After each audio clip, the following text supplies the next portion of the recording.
Ciao ragazzi, qui è Axi. Benvenuti nel 16° episodio della carriera nella modalità My Team di F1 Manager 2024 alla guida della Lamborghini. Per cominciare voglio presentarvi le nuove tute dei nostri piloti. Ho deciso di modificarle per renderle più simili a quella che, per esempio, vediamo in copertina. Poi penseremo a qualche ulteriore modifica, magari alla livrea dell'auto. Siamo tornati nel quartier generale dopo il pessimo Gran Premio di Zandvoort che ci ha visti relegati alle ultimissime posizioni fin da subito, senza possibilità di lottare mai per un sorpasso. Però abbiamo anche dato vita al duello migliore del weekend, seppur per le ultime posizioni. Ora però dobbiamo concentrarci per la prossima gara, che si terrà tra 4 giorni a Monza, nel Gran Premio che possiamo definire di casa. La prima buona notizia che riceviamo è che il progetto numero 3 del telaio è stato portato a termine e dovremo riuscire a produrre i pezzi necessari per la gara di Baku, cioè quella successiva a Monza. La seconda buona notizia riguarda la ricerca sulle sospensioni, che è stata ultimata e ci ha portato questi benefici. In sostanza, per ogni parametro abbiamo avuto un miglioramento tra i 2 e i 3 punti percentuali. Possiamo quindi ritenerci più che soddisfatti. Ma ora non c'è più tempo.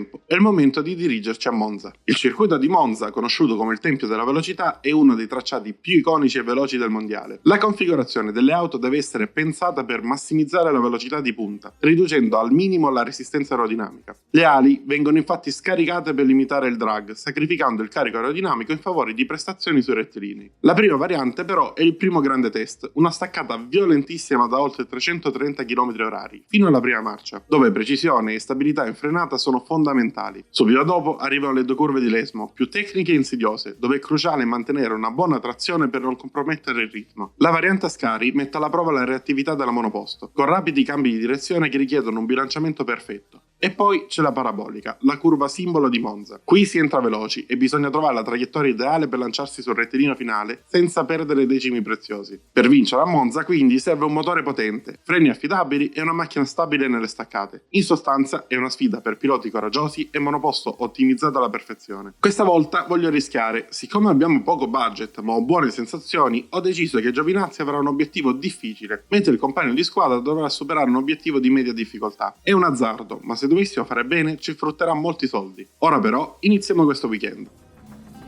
Ci siamo, signore e signori, è il Gran Premio d'Italia.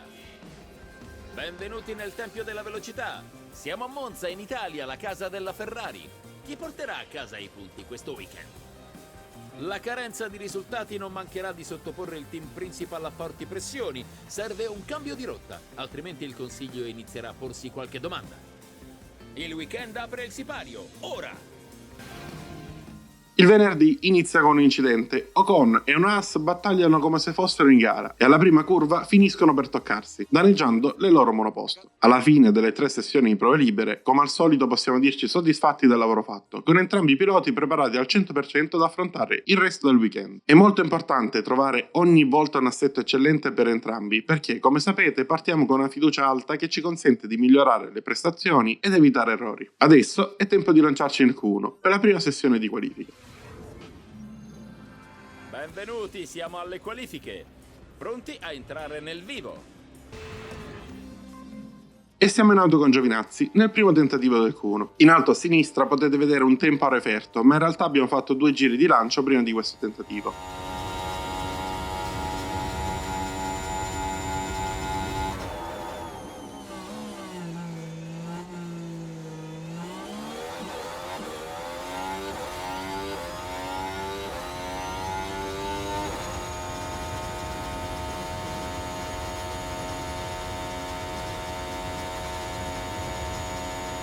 Primo settore non velocissimo, la velocità di punta in questo circuito è fondamentale e noi siamo i più lenti in griglia. Siamo quasi mezzo secondo più lenti di Norris in un unico settore ed è veramente tanto.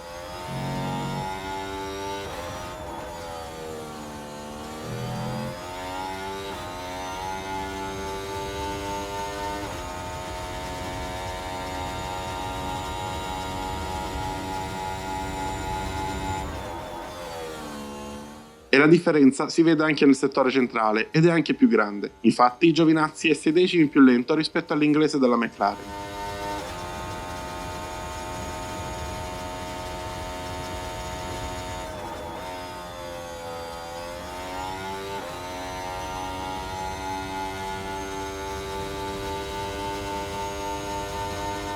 Concludiamo il giro e nel terzo settore perdiamo molto meno. Alla fine non è stato così malaccio come giro. Ci siamo lanciati poi per un secondo tentativo, ma a metà del giro abbiamo trovato una Aston Martin in traiettoria che ci ha costretti ad alzare il piede e tornare ai box. Ci siamo poi nuovamente lanciati nel finale per tentare di migliorare il tempo, ma ancora una volta Antonio è stato ostacolato, stavolta da ben 3 auto. Tuttavia questa volta è rimasto in pista per tirare la scia a Berman e devo dire che la tattica ha in parte funzionato, perché il pilotino inglese è salito dalla 21esima alla 18esima posizione. Ovviamente siamo stati comunque eliminati, ma abbiamo limitato i danni. In Q3 c'è stato il dominio della Red Bull che ha monopolizzato la prima fila, dietro di loro Norris e un clamoroso Alonso che domani partirà dalla quarta casella. Ma manca una Ferrari ed in effetti la troviamo addirittura dietro di noi, con Leclerc che domani partirà penultimo con Stroll al suo fianco. Stranissimo vederli là entrambi. Manca pochissimo a una gara che promette brividi e colpi di scena, lungo i 53 giri dello storico Gran Premio di Monza. Continua a crescere la tensione qui in pista e non potrebbe essere altrimenti perché siamo al giorno di gara.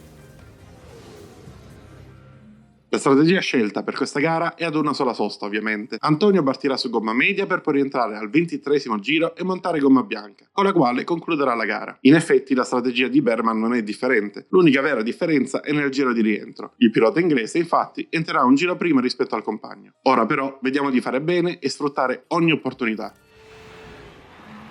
Bene, manca pochissimo al semaforo verde per quella che si prospetta una sfida molto serrata. E con Yuki Tsunoda in pista le emozioni non mancheranno. Assolutamente. Partirà in P7 con la speranza di portare a casa punti preziosi. Da questo momento, impossibile dire cosa succederà in pista. Si parte, è il Gran Premio d'Italia. Si spengono le luci e via, partiti! Grandissima partenza dei nostri piloti che sono partiti carichissimi. Superata la prima chicane senza danni, hanno già messo in mezzo una Haas, con Berman all'interno e Giovinazzi che ci prova all'esterno. Il pilota inglese riesce a prendere la posizione fin dai primi metri di rettilineo, mentre Giovinazzi aspetta di arrivare alla staccata e all'interno riesce a mettere il muso davanti alle Haas e in trazione si porta in 18esima posizione.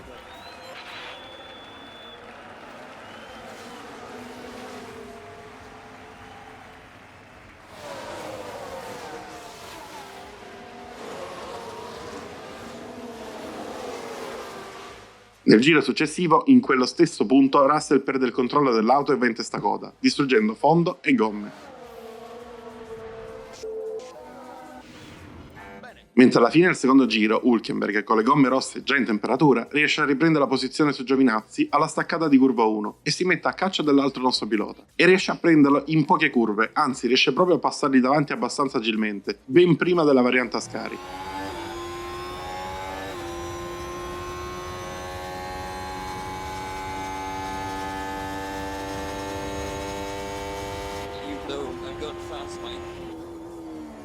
Alla fine del giro sfioriamo la tragedia. Giovinazzi tenta di prendere la posizione sul compagno, ma alla staccata della prima variante si trova all'interno a Leclerc e vanno in 3 a girare alla prima curva. Antonio, con esperienza, alza il piede per evitare danni, ma perde sia la posizione guadagnata che quella occupata in precedenza. Purtroppo da questo replay si era già intuito quanto Leclerc fosse poco lucido. Pochi giri più tardi ha riprovato la stessa manovra, ma stavolta non è andata altrettanto bene. Ha colpito Sargent in staccata e l'ha costretto al ritiro. Nel giro successivo Ocon e Zhou hanno preso le posizioni di Giovinazzi e Berman nello stesso istante. Questo replay è perfetto per vedere entrambi i sorpassi.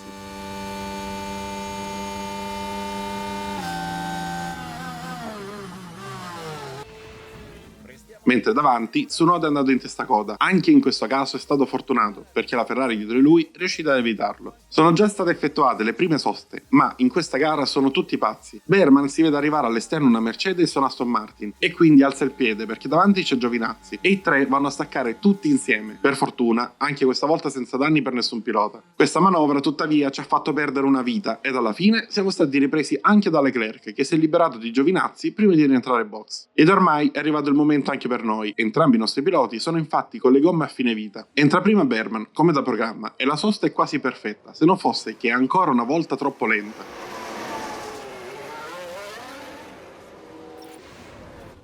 Nel giro successivo entra anche Giovi, che monta le hard e riparte in 2.7, ma riusciamo a malapena a mettere in temperatura le gomme che entra una safety car. Qualcuno è fermo in mezzo alla pista, ed è Magnussen, a cui è andato in fumo il motore ed ora è fermo un poco più in là del cordolo. Davvero pericoloso, direi quasi da rossa. Ma la rossa non viene sventolata e dopo 5 giri sotto safety car siamo pronti a ripartire, in auto con Berman. Non è male lo spunto del nostro pilota, che prova ad attaccare Bottas davanti a lui, ma senza successo.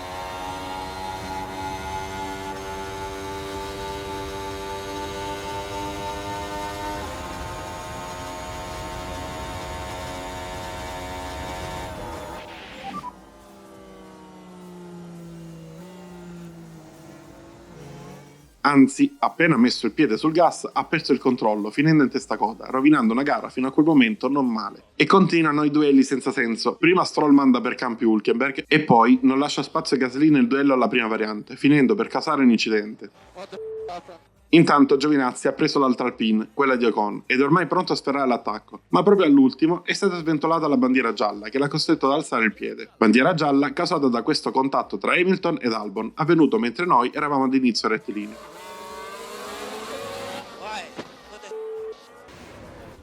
Non ci sono però più bandiere gialle che possono salvare Ocon. Giovinazzi spalanca il DRS, prende tutta la scia al pilota francese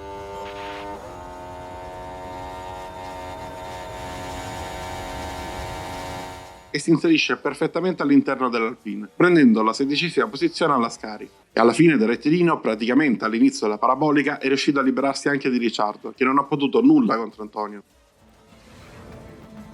Qualche giro più tardi però è arrivato Stroll, che si era ripreso dall'errore e dopo essersi liberato a sua volta di Ocon e Ricciardo è arrivato alla nostra auto. Ci siamo quindi messi ad inseguirlo, ma dopo la prima chicane sia noi che lui abbiamo trovato Bottas in mezzo alla pista, con una forratura alla posteriore sinistra. Non che mi lamenti, abbiamo guadagnato comunque un'altra posizione. Ad Antonio però non basta, ed alla fine del giro ha portato a termine il sorpasso su Stroll, staccando fortissimo in curva 1 e sfruttando le gomme in condizioni migliori si è portato avanti. La lotta è andata avanti per diversi giri. Stroll ha restituito il sorpasso nel giro successivo, riprendendo la 13ª posizione.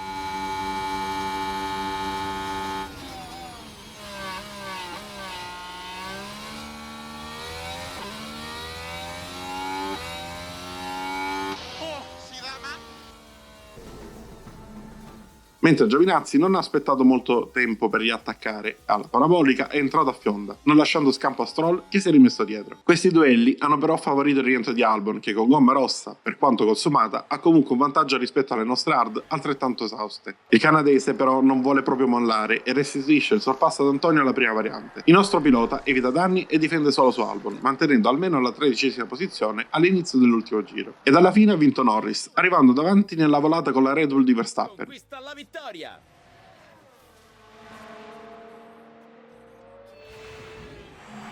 La scuderia ha una monoposto eccezionale, questo è vero, ma senza un talento del genere al volante non sarebbe stata sufficiente. Noi invece abbiamo finito in lotta con Albon. Prima della variante Ascari, nonostante avesse concesso l'interno, Antonio ha difeso nuovamente la posizione con una staccata profonda ma pulita. E grazie alla scia di Stroll per tutto il terzo settore e a quell'ultimo 15% di ERS, siamo riusciti a chiudere davanti alla Williams in 13ª posizione, mentre Berman, nonostante tutto, ha chiuso in 16ª, sfruttando i diversi errori e problemi davanti a lui. Vi lascio comunque i commenti post gara e ci sentiamo subito dopo. Guida eccellente da parte di Lando Norris oggi. È stata una gara condotta alla perfezione. Dal pilota al muretto dei box, tutta la squadra merita un applauso. E dopo una gara di livello altissimo, non sorprende che Lando sia andato a prendersi un podio più che meritato. Il numero di vittorie in stagione sale a 2 e a questo punto c'è solo da festeggiare. E con questa cartolina ricordo si chiude un weekend perfetto a Monza. E con questo l'Italia ci dà appuntamento all'anno prossimo. Anche la prossima tappa vedrà le squadre impegnate su un circuito cittadino. Appuntamento a Baku, sulle rive del Mar Caspio, per il Gran Premio dell'Azerbaigian. Quindi Norris vince a Monza davanti a Verstappen e ad un favoloso Alonso, che chiude sul podio per la prima volta in stagione. Meglio di lui fa solamente Leclerc, che, nonostante la partenza dalla P21, nonostante l'incidente che gli è costato danni e 5 secondi di penalità, è riuscito a chiudere in quarta posizione. Mostruoso. Bene anche Hülkenberg, che finisce in top 10. Noi invece, alla fine, abbiamo guadagnato un'ulteriore posizione con Antonio, perché Stroll aveva sul groppone 5 secondi a causa del suo incidente con Gasly. Nella classifica dei piloti cambia pochissimo. L'olandese continua ad essere tranquillamente al primo posto e dietro non cambia poi così tanto. Nei costruttori invece McLaren riesce a recuperare qualche punto su Red Bull, distanziandosi da Ferrari allo stesso tempo. Il punto fatto da Hülkenberg invece vale la settima posizione ad Haas, che supera così la Sauber. Straordinariamente riusciamo a rispettare entrambi i nostri obiettivi e questa prestazione ci frutta quasi $1 milione. Sono soldi importanti che ci serviranno a produrre nuovi componenti per Baku. Tornati al quartier generale, veniamo informati dei miglioramenti di Lindblad, che porta la sua valutazione prestazionale a 64. È ancora lontano dall'essere un buon pilota, ma è anche il più giovane tra tutti i nostri piloti. Con la prestazione di Monza torniamo a far felice il consiglio dopo ben 6 gare difficili e con risultati rivedibili per un motivo o per l'altro. Tuttavia la fiducia nei miei confronti rimane scarsa e ci sarà da lavorare ancora molto per migliorarla. Ma per oggi è tutto, spero che il video vi sia piaciuto e se la gara di Antonio vi ha emozionato lasciate like ed iscrivetevi per tanti nuovi contenuti. Noi ci vediamo a Baku per il Gran Premio dell'Azerbaigian.